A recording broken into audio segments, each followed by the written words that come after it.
ಓಂ ಶ್ರೀ ಗುರುಭ್ಯೋ ನಮಃ. ಹರಿ ಓಂ. ಶ್ರೀ ಗಣೇಶಾಯ ನಮಃ. ಡಾಕ್ಟರ್ ಕೃಷ್ಣಮೂರ್ತಿ ಶಾಸ್ತ್ರಿ, ದಂಬೆ ಪುಣಚ, ಬಂಟ್ವಾಳ ತಾಲೂಕು, ದಕ್ಷಿಣ ಕನ್ನಡ ಜಿಲ್ಲೆ, ಕರ್ನಾಟಕ, ಭಾರತ.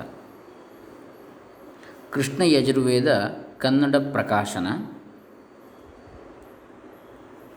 ಜ್ಯೋತಿ ಸಾಂಸ್ಕೃತಿಕ ಪ್ರತಿಷ್ಠಾನ, ರಿಜಿಸ್ಟರ್ಡ್ 31 ಪಂಪ ಮಹಾಕವಿ ರಸ್ತೆ, ಬೆಂಗಳೂರು 560004. ಇವರಿಂದ ಪ್ರಕಾಶಿತವಾಗಿರ್ತಕ್ಕಂಥದ್ದು ತೈತ್ತಿರೀಯ ಕೃಷ್ಣ ಯಜುರ್ವೇದ ಸಂಹಿತೆಯ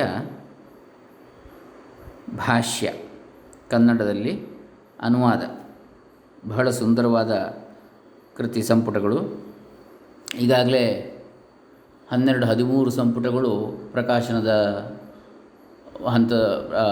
ಪ್ರಕಾಶಿತಗೊಂಡಿವೆ. ಇನ್ನಷ್ಟು ಸಂಪುಟಗಳು ಬರಲಿಕ್ಕಿವೆ. ಇನ್ನೂ 3-4 ಸಂಪುಟಗಳು ಬರಲಿಕ್ಕಿವೆ. ಅಲ್ಲಿಗೆ ಪೂರ್ಣ ತೈತ್ತಿರೀಯ ಕೃಷ್ಣ ಯಜುರ್ವೇದ ಸಂಹಿತೆ, ಅದರ ವ್ಯಾಖ್ಯಾನ ಪೂರ್ತಿ ಆಗ್ತದೆ. ಮಹಾ ವಿದ್ವಾಂಸರು ಇದನ್ನು ಮಾಡಿದ್ದಾರೆ. ಅದರ ಬಗ್ಗೆ, ಈ ಕೃತಿಯ ಬಗ್ಗೆ ಹಾಗೂ ಈ ಕೃತಿಯಲ್ಲಿ ಹೇಳಿರತಕ್ಕಂಥ ವೇದದ ಪರಿಚಯ ಹಾಗೂ ವೇದದ ಅರ್ಥ, ವೇದ ಮಂತ್ರಗಳ ಕೃಷ್ಣ ಯಜುರ್ವೇದ ವೇದಗಳು 4: ಋಗ್ವೇದ, ಯಜುರ್ವೇದ, ಸಾಮವೇದ, ಅಥರ್ವವೇದ. ಅದರಲ್ಲಿ ಯಜುರ್ವೇದದಲ್ಲಿ ಕೃಷ್ಣ ಯಜುರ್ವೇದ ಮತ್ತು ಶುಕ್ಲ ಯಜುರ್ವೇದ ಅಂಥೇಳಿ 2 ಕೃಷ್ಣ ದ್ವೈಪಾಯನರಿಂದ ಬೋಧಿಸಲ್ಪಟ್ಟು ಸಂಹಿತೆ ಬ್ರಾಹ್ಮಣ 2 ಮಿಶ್ರವಾಗಿದ್ದು, ಹಾಗೆ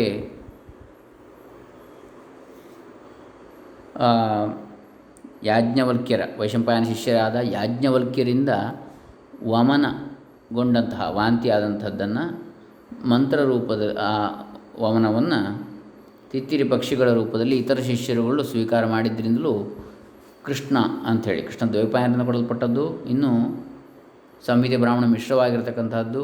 ಆಮೇಲೆ ಈ ರೀತಿಯಾಗಿ ಯಾತಯಾಮ ಅಂದರೆ ವಾಂತಿಯನ್ನು ಮತ್ತೆ ತಗೊಂಡದ ಕಾರಣ, ವಾಂತಿ ಅಂದರೆ ಮಂತ್ರಗಳ ವಾಮನ, ಅದನ್ನು ಮಂತ್ರಗಳ ಪುನಃ ಸ್ವೀಕಾರ ಆದ ಕಾರಣ ಅದು ಕೃಷ್ಣ ಅಂತೇಳಿ ಆಗೋಯಿತು, ಕಪ್ಪು ಅಂಥೇಳಿ. ಇನ್ನೊಂದು ಕೃಷ್ಣ ಯಜುರ್ವೇದ ಅಂತ ಹೇಳಿದರೆ ಕೃಷ್ಣ ಪಕ್ಷದ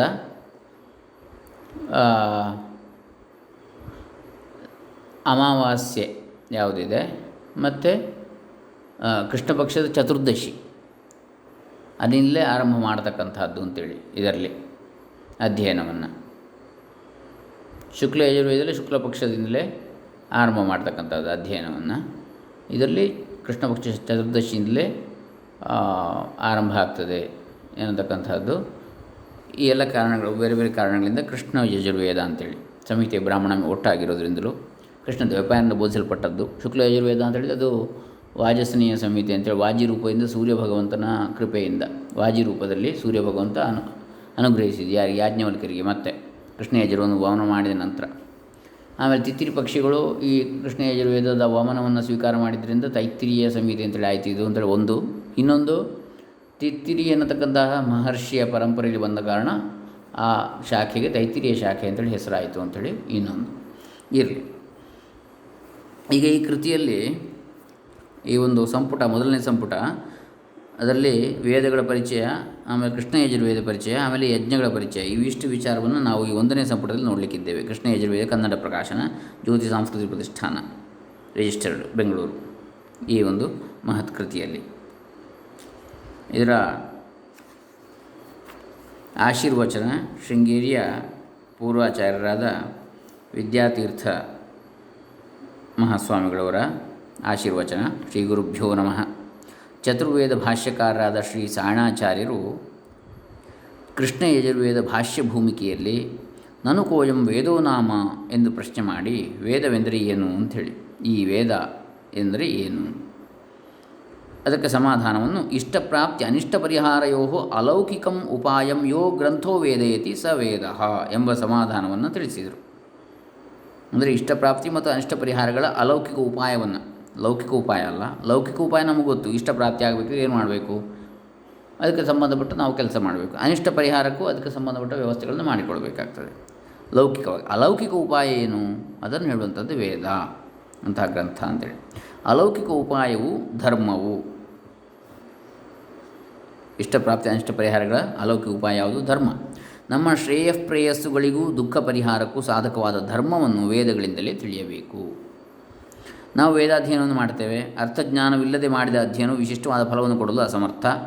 ಅರ್ಥಜ್ಞಾನಕ್ಕಾಗಿ ಭಾಷ್ಯಗಳನ್ನು ಪರಿಶೀಲಿಸಬೇಕು. ಈ ಪರಿಶೀಲನೆಗೆ ಸಂಸ್ಕೃತ ಭಾಷಾ ಪಾಂಡಿತ್ಯ, ಮೀಮಾಂಸಾ ಪರಿಚಯ ಎರಡೂ ಬೇಕು. ಇವೆರಡನ್ನೂ ಸಾಧಿಸುವುದಕ್ಕೆ 4-6 ವರ್ಷಗಳ ಸತತ ಪ್ರಯತ್ನ ಅವಶ್ಯಕ. ಸರ್ವರಿಂದಲೂ ಸುಲಭವಾಗಿ ಸಾಧಿಸಲು ಅಶಕ್ಯ. ಶ್ರೀ ವಿದ್ಯಾತೀರ್ಥ ಮಹಾಸ್ವಾಮಿಗಳು ಹೇಳ್ತಾರೆ, ನಮ್ಮ ಶಿಷ್ಯರಾದ ಶ್ರೀ BNV ಸುಬ್ರಹ್ಮಣ್ಯಂ ಅವರು ಜ್ಯೋತಿ ಸಾಂಸ್ಕೃತಿಕ ಪ್ರತಿಷ್ಠಾನವೆಂಬ ಸಂಸ್ಥೆಯನ್ನು ಸ್ಥಾಪಿಸಿ ತನ್ಮೂಲಕ ವೇದ ಮಂತ್ರಗಳ ತಾತ್ಪರ್ಯವನ್ನು ಎಲ್ಲರೂ ಸುಲಭವಾಗಿ ಅರಿಯಲು ಅನುಕೂಲವಾಗಲೆಂಬ ಉದ್ದೇಶದಿಂದ ಯಜುರ್ವೇದ ಕನ್ನಡ ಪ್ರಕಾಶನವನ್ನು ಆರಂಭಿಸಿದ್ದಾರೆ. ಈ ಕಾರ್ಯವು ಬೃಹತ್ತರವಾದುದು. ಶ್ರೀ ಸುಬ್ರಹ್ಮಣ್ಯಂ ಅವರು ಪರಹಿತಮತಿಯಿಂದ, ಬೇರೆಯವರಿಗೆ ಹಿತವಾಗಲಿ ಒಳ್ಳೆಯದಾಗಲಿ ಎನ್ನುವ ಬುದ್ಧಿಯಿಂದ ಆರಂಭಿಸಿರುವ ಈ ಪ್ರಕಾಶನ ಕಾರ್ಯವು ಸುಲಭವಾಗಿ ಮುಂದುವರಿಯಲಿ. ಆಸ್ತಿಕ ಜನಸ್ತೋಮದ ಸಹಾಯ ಸಹಕಾರಗಳು ನಿರಂತರವಾಗಿ ಪ್ರವಹಿಸಲಿ. ಪ್ರಕಾಶನ ಗ್ರಂಥಗಳು ಆಸ್ತಿಕರ ಹೃದಯಗಳಲ್ಲಿ ಪ್ರಕಾಶವನ್ನು ಬೀರಲಿ. ತಮೋ ಗ್ರಂಥಿಗಳು ನಿರ್ಮೂಲಗೊಳ್ಳಲಿ ಮತ್ತು ಪ್ರಕಾಶಕರು ಭವಭಯ ಪ್ರಶಮನಕರನಾದ ಪರಮೇಶ್ವರನ ಕೃಪೆಯಿಂದ, ಭವ ಅಂದರೆ ಸಂಸಾರ, ಈ ಸಂಸಾರದ ಭಯ ಅಂದರೆ ಜನನ ಮರಣದ ಈ ಒಂದು ಸೃಷ್ಟಿಯ ಈ ಒಂದು ಭಯ, ಅದನ್ನು ಪ್ರಶಮನ ಮಾಡತಕ್ಕಂತಹ ಪರಮೇಶ್ವರ, ಅದನ್ನು ನಿವಾರಣೆ ಮಾಡತಕ್ಕಂತಹ ಪರಮೇಶ್ವರನ ಕೃಪೆಯಿಂದ ಮಂಗಲ ಪರಂಪರೆಗಳನ್ನು, ಅಂದರೆ ಭಗವಂತನ ಕೃಪೆಯಿಂದ ಮಂಗಲ ಪರಂಪರೆಗಳನ್ನು ಅನುಭವಿಸಲಿ ಅಂಥೇಳಿ ಹಾರೈಸುತ್ತೇವೆ ಅಂತೇಳಿ ಹೇಳ್ತಾರೆ. ಇದು ನಾರಾಯಣ ಸ್ಮರಣಂ ವಿದ್ಯಾತೀರ್ಥ ಪ್ರಭೋ ಫಾಲ್ಗುಣ ಶುಕ್ಲದಶಮಿ 27/2/1988 ಶೃಂಗಗಿರಿ. ಅದಾದ ನಂತರ ಶ್ರೀ ಗುರುಭ್ಯೋ ನಮಃ. ಶ್ರೀ ಭಾರತೀ ತೀರ್ಥ ಮಹಾಸ್ವಾಮಿಗಳ ಆಶೀರ್ವಚನ. ಧರ್ಮೋ ವಿಶ್ವಸ್ಯ ಜಗತಃ ಪ್ರತಿಷ್ಠೇತಿ ಶ್ರುತಿ ಸರ್ವಸ್ಯಾಪಿ ಜಗತಃ ಪ್ರತಿಷ್ಠಾ ಸಾಧನಂ ಧರ್ಮಮೇವ ಬ್ರೂತೆ. ಸ ಚ ಧರ್ಮ ಅಂದರೆ ಧರ್ಮೋ ವಿಶ್ವಸ್ಯ ಜಗತಃ ಪ್ರತಿಷ್ಠಾ ಎಂಬುದಾಗಿ ಶ್ರುತಿಯು ಧರ್ಮವನ್ನೇ ಜಗತ್ತಿನ ಸ್ಥಿತಿಗೆ ಸಾಧನವನ್ನಾಗಿ ಹೇಳುತ್ತದೆ. ಶ್ರೀ ಶ್ರೀ ಜಗದ್ಗುರು ಶಂಕರಾಚಾರ್ಯ ಮಹಾಸಂಸ್ಥಾನಂ ಶಾರದಾಪೀಠಂ ಶೃಂಗೇರಿ ಇವರ ಮುನ್ನುಡಿ ಇದು. ಶ್ರೀ ಗುರುಭ್ಯೋ ನಮಃ. ಭಾರತೀ ತೀರ್ಥ ಮಹಾಸ್ವಾಮಿಗಳದ್ದು. ಶ್ರುತಿಯು ಧರ್ಮವನ್ನೇ ಜಗತ್ತಿನ ಸ್ಥಿತಿಗೆ ಸಾಧನ ಅಂತೇಳಿ ಹೇಳ್ತದೆ. ಸಜ ಧರ್ಮ ಶ್ರುತ್ಯ ಅವಗಂತವ್ಯ ಇತಿ ವೇದೋಖಿಲೋ ಧರ್ಮಮೂಲಂ ಇತ್ಯಾದಿ ವಚನಾನಿ ಐಕಕಂಠ್ಯೇನ ಪ್ರತಿಪಾದಯತಿ. ಆ ಧರ್ಮವು ವೇದದಿಂದಲೇ ತಿಳಿಯಲ್ಪಡತಕ್ಕದ್ದು ಎಂಬುದಾಗಿ ವೇದೋಖಿಲೋ ಧರ್ಮಮೂಲಂ ಮೊದಲಾದ ಉಕ್ತಿಗಳು ಒಕ್ಕೊರಲಿನಿಂದ ಹೇಳ್ತವೆ. ಎಲ್ಲ ವೇದಗಳು ಧರ್ಮಕ್ಕೆ ಮೂಲ ಅಂಥೇಳಿ. ಹಾಗಾಗಿ ಧರ್ಮವನ್ನು ತಿಳ್ಕೊಳ್ಬೇಕಿದ್ರೆ ವೇದಗಳ ಅಧ್ಯಯನ ಮಾಡಬೇಕು. ಆ ಧರ್ಮವೇ ಜಗತ್ತಿಗೆ ಆಧಾರವಾಗಿದೆ ಅಂಥೇಳಿ. ಹಾಗಾಗಿ ವೇದಗಳು ಆಧಾರ ಅಂತೇಳಿ ಆಯಿತು ಜಗತ್ತಿಗೆ. ಯದ್ಯಪಿ ಸ್ಮೃತ್ಯಾಚಾರಾದೀನಾಮಪಿ ಧರ್ಮ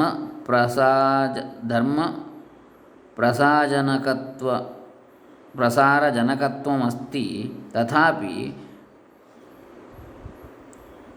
ವೇದಮೂಲತ್ವೇನ ಏವ ತಾಸಾಂ ಧರ್ಮೇ ಪ್ರಾಮಾಣ್ಯಂ ನ ಸ್ವಾತಂತ್ರ್ಯೇಣ.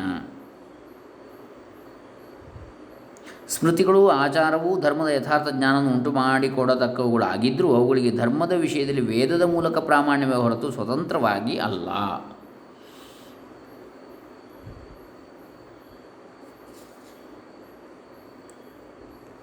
ಅತಏವ ಶ್ರುತಿಸ್ಮೃತ್ಯೋಃ ವಿರೋಧೆ ಸ್ಮೃತಿರೇವ ಬಾಧ್ಯ ಇತಿ ನಿರ್ಣೀತಂ ಪೂರ್ವತಂತ್ರೇ.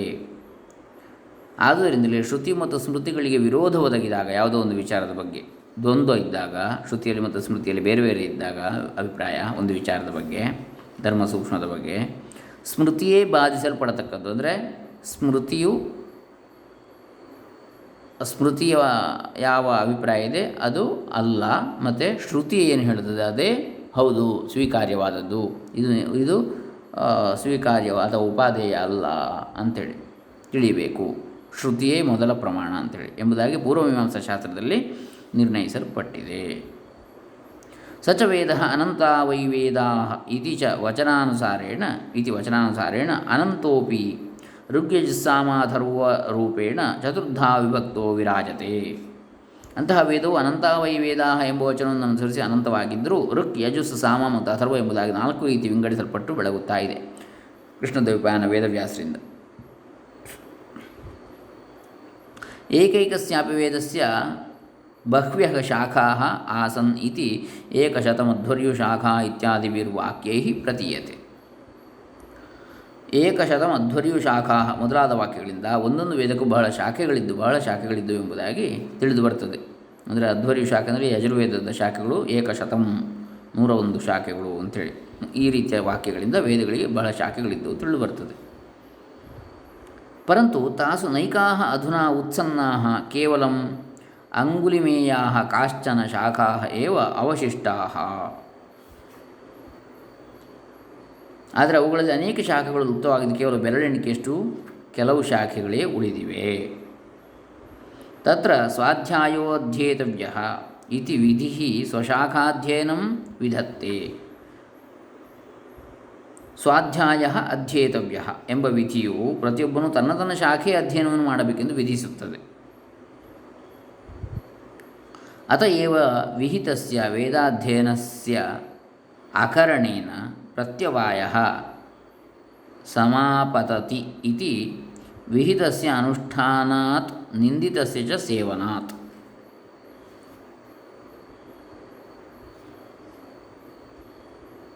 ಅನಿಗ್ರಹಾಚ್ಚೇಂದ್ರಿಯಾಣಾಂ ನರಃ ಪತನಮೃಚ್ಛತಿ ಇತ್ಯಾದೀನಿ ವಾಕ್ಯಾನಿ ಸ್ಪಷ್ಟಂ ಬ್ರುವತೆ.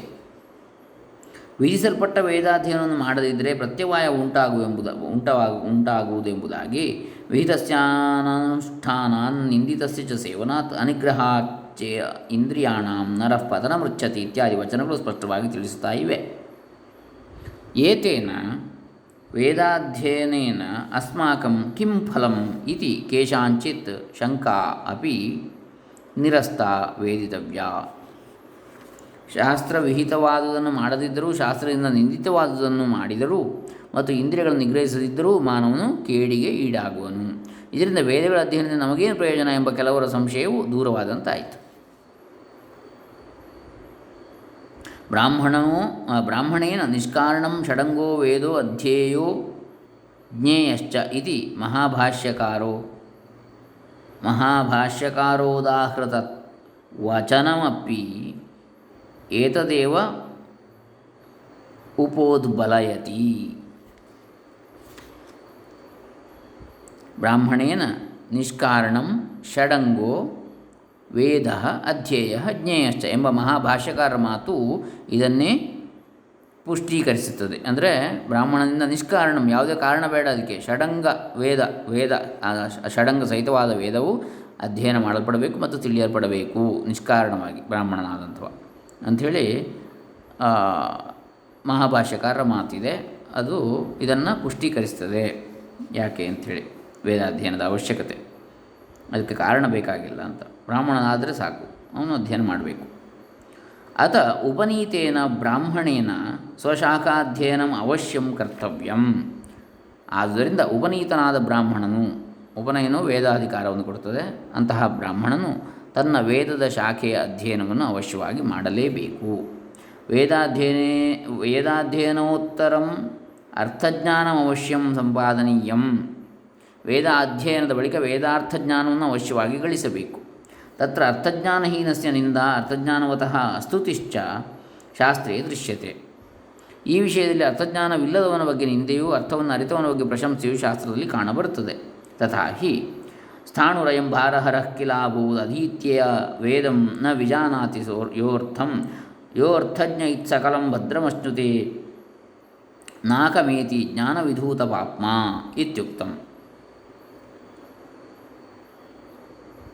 ವೇದವನ್ನು ಅಧ್ಯಯನ ಮಾಡಿ ಅರ್ಥವನ್ನು ಅರಿಯದವನು ಗಂಧದ ಮರದ ಭಾರವನ್ನು ಹೊರುವ ಕತ್ತೆಯಂತೆ.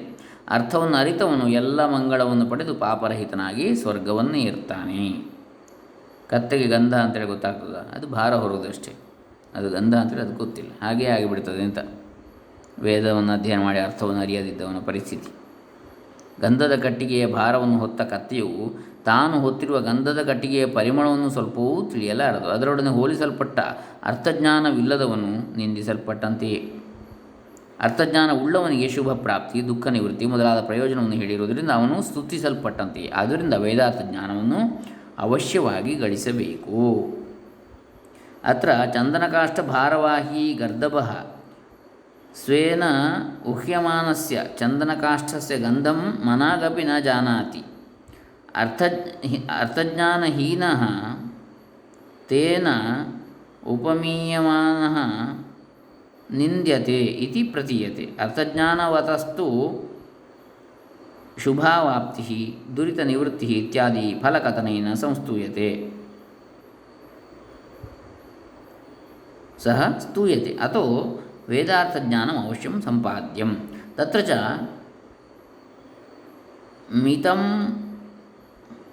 ಮಿತಂ ಪಚಮತಯಃ ವೇದಸ್ಯ ಅರ್ಥಂ ವೇತ್ತುಂ ನ ಪಾರಯಂತಿ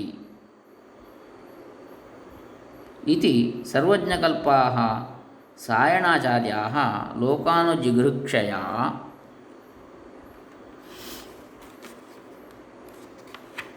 ಚತುರೋಪಿ ವೇದಾನ್ ವ್ಯಾಚಚಕ್ಷಿರೆ. ಹೀಗಿರುವಾಗ ವೇದಾರ್ಥವನ್ನು ಅಲ್ಪಬುದ್ಧಿಯೊಳಗೂ ತಿಳಿಯಲಾರರೆಂದು ಸರ್ವಜ್ಞರಂತೆಯೇ ಇರುವ ಸಾಯಣಾಚಾರ್ಯರು ಲೋಕವನ್ನು ಅನುಗ್ರಹಿಸಲು 4 ವೇದಗಳನ್ನು ವ್ಯಾಖ್ಯಾನಿಸಿದರು. ವೇದಾರ್ಥಂ ಜಿಜ್ಞಾಸಮಾನಾನಾಂ ಸಾಯಣಭಾಷ್ಯಂ ಕಲ್ಪವೃಕ್ಷಾಯತೆ ಇತಿ ನ ಅತ್ಯುಕ್ತಿ. ವೇದಾರ್ಥವನ್ನು ತಿಳಿಯಬಯಸುವವರಿಗೆ ಸಾಯಣ ಭಾಷ್ಯವು ಕಲ್ಪವೃಕ್ಷದಂತಿದೆ ಎಂದರೆ ಅದು ಹೆಚ್ಚಿನ ಮಾತಲ್ಲ, ಅತಿಶಯೋಕ್ತಿ ಆಗಲಾರದು. ವೇದೇಶು ವೇದಾಂಗೇಶು ದರ್ಶನೇಶು ಚ ಸರ್ವೇಷು ಅಪ್ರತಿಹತಾ ಖಲು ಗತಿ ಸಾಯಣಾಚಾರ್ಯಾಣಂ. ವೇದಗಳಲ್ಲಿಯೂ ವೇದಾಂಗಗಳಲ್ಲಿಯೂ ಮತ್ತು ಎಲ್ಲ ದರ್ಶನಗಳಲ್ಲಿಯೂ ತಡೆಯಿಲ್ಲದ ನಡೆ ಅವರದು.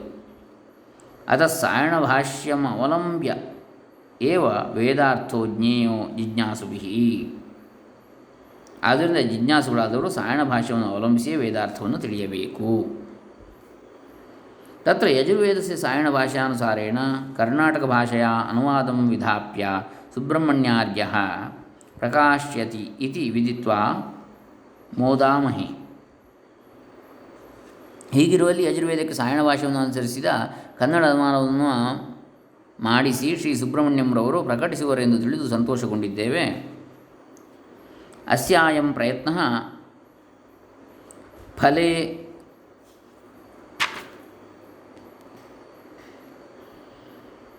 ಅಸ್ಯಾಯಂ ಪ್ರಯತ್ನಃ ಫಲೇಗ್ರಾಹಿರ್ಭೂಯಾತ್ ಸುಬ್ರಹ್ಮಣ್ಯಾರ್ಯಶ್ಚ ಶ್ರೇಯಃ ಪರಂಪರಾಭಿಃ ಸಮಭಿವರ್ಧತಾಂ ಇತ್ಯಾಶಾಸ್ಮಹೇ ಇತಿ ನಾರಾಯಣಸ್ಮರಣಂ ಭಾರತೀತೀರ್ಥಃ. ಯಾತ್ರಾಸ್ಥಾನಂ ದಿಂಡಿಗಲ್ ಪ್ರಭವರ್ಷೀಯ ಮಹಾಶಿವರಾತ್ರಿ ಭೌಮವಾಸರಃ. ಇವರ ಈ ಪ್ರಯತ್ನವು ಫಲಪ್ರದವಾಗಲೆಂದು ಶ್ರೀ ಸುಬ್ರಹ್ಮಣ್ಯಂರವರು ಶ್ರೇಯಃ ಪರಂಪರೆಯಿಂದ ವರ್ಧಿಸಲೆಂದು ಆಶಿಸುತ್ತೇವೆ. ಇತಿ ನಾರಾಯಣ ಸ್ಮರಣಂ ಭಾರತೀತೀರ್ಥಃ. ಮೊಕ್ಕಾಂ ದಿಂಡಿಗಲ್ ಪ್ರಭವ ಸಂವತ್ಸರದ ಮಹಾಶಿವರಾತ್ರಿ ಮಂಗಳವಾರ. ಇವಿಷ್ಟು ಆಚಾರ್ಯದ್ವಯರ ಮುನ್ನುಡಿ ಅಥವಾ ಆಶೀರ್ವಚನ ಆಯಿತು. ಇನ್ನು ಪ್ರತಿಷ್ಠಾನದ ಅಧ್ಯಕ್ಷರ ನುಡಿ. ಬಿ ಎನ್ ವಿ ಸುಬ್ರಹ್ಮಣ್ಯಂ ಜ್ಯೋತಿ ಸಾಂಸ್ಕೃತಿಕ ಪ್ರತಿಷ್ಠಾನದ ಅಧ್ಯಕ್ಷರು.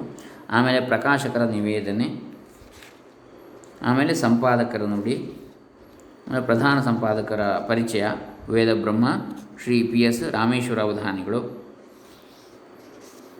ಆಮೇಲೆ ವಿಚಾರಗಳನ್ನು ನಾವು ಪ್ರವೇಶ ಮಾಡಲಿಕ್ಕಿದ್ದೇವೆ. ಇದರ ಮುಖ್ಯ ವಸ್ತು ವೇದಗಳ ಪರಿಚಯವನ್ನು. ಇದನ್ನೆಲ್ಲ ನಾವು ಮುಂದಿನ ದಿವಸ ನೋಡೋಣ. 1ನೇ ಕಂತು ಇಲ್ಲಿಗೆ ಮುಕ್ತಾಯವಾಗ್ತಾ ಇದೆ. ಮಂಗಲ ಮಾಡ್ತಾ ಇದ್ದೇವೆ. ಹರೇ ರಾಮ ವೇದಪುರುಷಾರ್ಪಿತಮಸ್ತು. ಓಂ ದತ್ಸತ್.